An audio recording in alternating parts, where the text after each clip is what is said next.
আজকে আমরা নতুন কিছু শিখব, তাই পেন্সিল হাতে নিয়ে নাও এবং খাতা নিয়ে বসে পড়ো।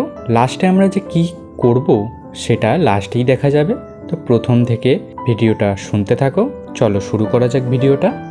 প্রথমে আমরা একটা সোজা লাইন টানবো ঠিক এইভাবে, তারপর নিচে দিয়ে এইভাবে লাইন টানবো। এই যে আঁকাগুলো আমি এর আগেও দেখিয়েছি, একদম প্রথম বা দ্বিতীয় ক্লাসে দেখানো আছে, কিন্তু আজকে আলোচনা করব এইটা যারা করতে পারে না, কেউ বেশি বড় করে ফেলে, কেউ বেশি সরু করে ফেলে, অথবা আবার দেখো একদিকে মোটা আর একদিকে সরু, মানে একদিকে উঁচু হবে আর একদিকে ছুঁচ মতো হবে। এই যে জিনিসগুলো আমি আঁকাতে গিয়ে দেখেছি যে অনেক সবাই ভুল করে। এই একই শেপ পাতা করতে গিয়ে, মাছ করতে গিয়ে বা এই ধরনের শেপ করতে গিয়ে আমাদের অসুবিধা হয়ে থাকে। তাই এটাকে কীভাবে আরও সহজভাবে ভেঙে করা যায় সেটা আমরা শিখে নেব। চলো প্রথমে আমরা একটা সোজা লাইন টেনে নিই।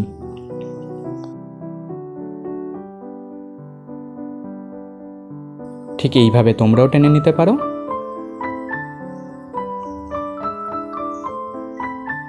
তারপর আমরা ত্রিভুজ করে নেব।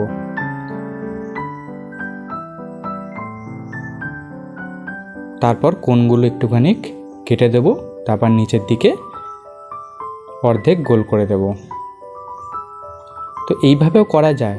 তোমরা যদি একবারে টানতে পারো তো খুবই ভালো, একবারও টানা প্র্যাকটিস করতে পারো, অথবা এইভাবেও করতে পারো। আর একটা পদ্ধতি আছে, এর থেকেও যদি এটাকে ভাঙা যায় তাহলে সেটাও দেখে নাও। প্রথমে আমরা একইভাবে একটা সোজা লাইন টানবো। লাইন টানার পর ওপরের দিকের লাইনটা সমান, এদিকে যতটা থাকবে বাঁ দিকে, ডান দিকেও ততটা থাকবে। ওপরের দিকটা ছোট করব, নিচেরটা বড় করব। তারপর ঠিক এইভাবে প্রত্যেকটা লাইন কোণগুলোতে আমরা ঠেকিয়ে ঠেকিয়ে নিচের দিকে নেমে যাব। দেখো ঠিক এইভাবে করে নেব, তাহলেই এটা করতে খুব সুবিধা। আবার যদি সাইড থেকে করি তো এদিকে বড়, ওইদিকে ছোট করে তারপর দাগের লাস্ট অংশতে ঠেকাবো। এইভাবে ঠিক ঠেকিয়ে নেব। তোমরা দেখে বুঝতে পারছো কিভাবে করছি, তাহলে আর আমাদের সেই ভুলটা হবে না, দুদিকে সমান হয়ে যাবে না বা বড় হয়ে যাবে না। আর একটা পদ্ধতি আছে, দেখো এখানে আমরা 3খানা লাইন টেনে নিয়েছি, তারপরে একটার সাথে একটা খালি যুক্ত করতে থাকছি, তারপর নিচের সাথে যুক্ত করেছি।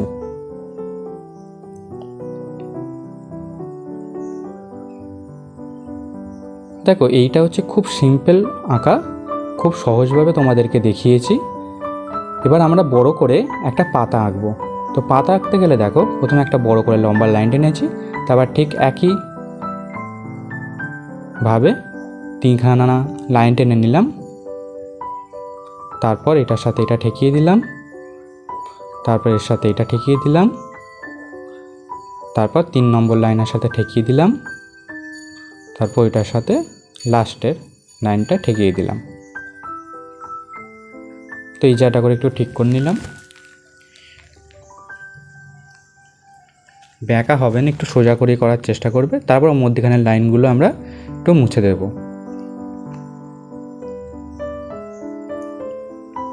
তারপর নিচের দিকে বোটাটা করে নেব।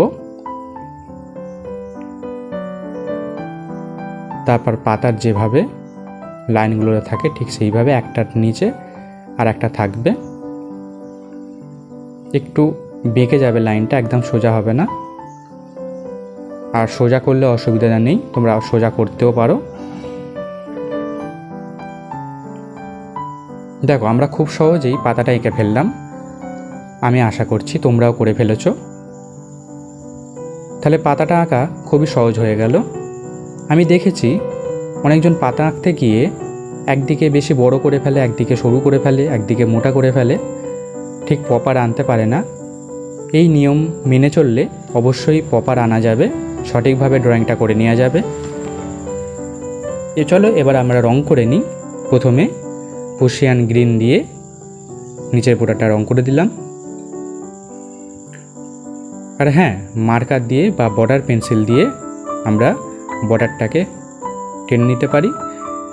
করলে ড্রয়িংটা আরও সুন্দর হয়ে ওঠে।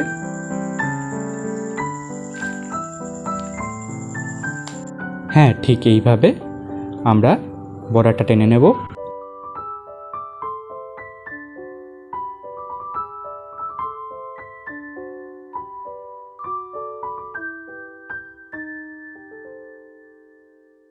আগের ভিডিওতে যেভাবে রং করেছি ঠিক সেইভাবে এটাতেও রং করব। প্রথমে মাঝখানটাকে আমরা পুশিয়ান গ্রিন দিয়ে ভর্তি করে নেব, তারপর ধারগুলোকে আমরা টেনে নেব। কিভাবে টানছি দেখে নাও।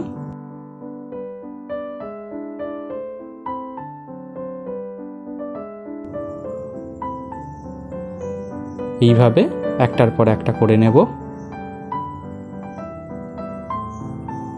কিছু কিছু অংশ ছেড়ে রাখবো, যেটাতে আমরা লাইট গ্রিন দেব। এবারে স্যাপ গ্রিন নেব, যেটাকে আমরা শ্যাওলা কালার বলি। স্যাপ গ্রিন নিয়ে আমরা বাকি যে সাদা অংশগুলো আছে সেগুলোকে রং করে দেব। খুব সাবধানে করতে হবে যাতে না দাগের বাইরে বেরিয়ে যায়।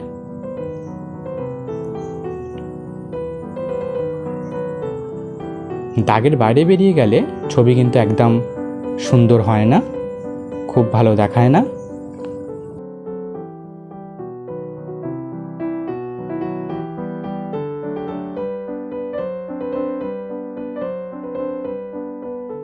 এবার পুরোটা রং হয়ে গেলে আমরা টিস্যু পেপার দিয়ে এটাকে একটু ব্লেন্ড করে নেব, মিলিয়ে নেব। তোমরাও মিলিয়ে নিতে পারো, তো ছবিটা একটু সুন্দর হয়ে ওঠে। তো আমরা পাতা ভালোভাবে কিভাবে আঁকতে হয় শিখে নিলাম স্টেপ বাই স্টেপ। তোমরা অবশ্যই ভিডিওটা ভালো লাগলে একটা লাইক করে দিও, আর এইভাবে আঁকা শিখতে চাইলে আমার চ্যানেলটিকে সাবস্ক্রাইব করে নাও, এবং আগের ভিডিওগুলো দেখার জন্য অবশ্যই চ্যানেলের ভেতরে গিয়ে দেখে নিতে পারো। আঁকার সম্বন্ধের প্রত্যেকটা জিনিস তোমাদের ক্লিয়ার হয়ে যাবে। চলো পরের ভিডিওতে দেখা হচ্ছে।